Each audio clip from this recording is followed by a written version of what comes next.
ഭക്ഷണം മുയൽ തന്നെ ആയിക്കോട്ടെ. അപ്പോൾ ആഹാരം തേടി ഇനി അലയുകയും വേണ്ട.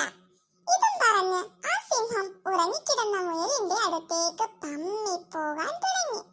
അപ്പോഴാണ് സിംഹം മറ്റൊരു കാഴ്ച കണ്ടത്. കുറച്ചകലെയായി അതാ തടിച്ചു കൊഴുത്ത ഒരു മാൻ.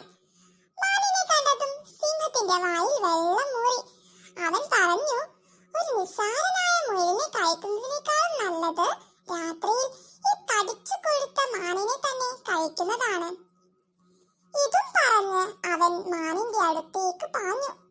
സിംഹത്തിനെ കണ്ടതും മാൻ അതിവേഗം ഓടി. സിംഹമുണ്ടോ പിന്മാറുന്നു. അവൻ മാനിന്റെ പിന്നാലെ പാഞ്ഞു. സിംഹത്തിന്റെ കയ്യിൽ നിന്നും രക്ഷപ്പെടുന്നതിന് വേണ്ടി മാൻ ഉൾക്കാട്ടിലേക്ക് ഓടി മറഞ്ഞു. ഇനി മാനിന്റെ പുറകെ പോയിട്ട് കാര്യമില്ല എന്ന് മനസ്സിലാക്കിയ സിംഹം നിരാശയോടെ തിരിച്ചു നടന്നു. അപ്പോഴും മരച്ചുവട്ടിൽ ഒഴുകിക്കിടക്കുന്ന മുയലുണ്ടല്ലോ എന്ന ആശ്വാസത്തിലായിരുന്നു സിംഹത്തിന്. എന്നാൽ മുയൽ ഉറങ്ങിക്കിടന്ന മരച്ചുവട്ടിൽ വന്ന് നോക്കിയ സിംഹം ഞെട്ടിപ്പോയി. മുയലിനെ അവിടെ എങ്ങും കണ്ടില്ല. അതും അവിടെ നിന്നും പോയി കഴിഞ്ഞിരുന്നു.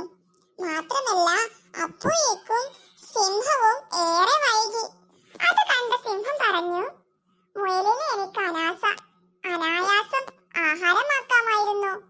എന്നാൽ മാനിനെ കണ്ടപ്പോൾ ഞാൻ അത്യാഗ്രഹിയായി തീർന്നു. ഇപ്പോൾ കയ്യിൽ കിട്ടിയ മുയലുമില്ല, മാനുമില്ല. അങ്ങനെ കയ്യിൽ കിട്ടിയ മുയലിനെയും കളഞ്ഞിട്ട് മാനിന്റെ പുറകെ പോയ സിംഹത്തിന് അവസാനം രാത്രിയിൽ പട്ടിണി കിടക്കേണ്ടതായും വന്നു. കൂട്ടുകാരെ, ഗുണപാഠം ഇതാണ്: അത്യാഗ്രഹം പലപ്പോഴും നമ്മുടെ കയ്യിലുള്ളതും കൂടി നഷ്ടപ്പെടുന്നതിന് കാരണമാകും.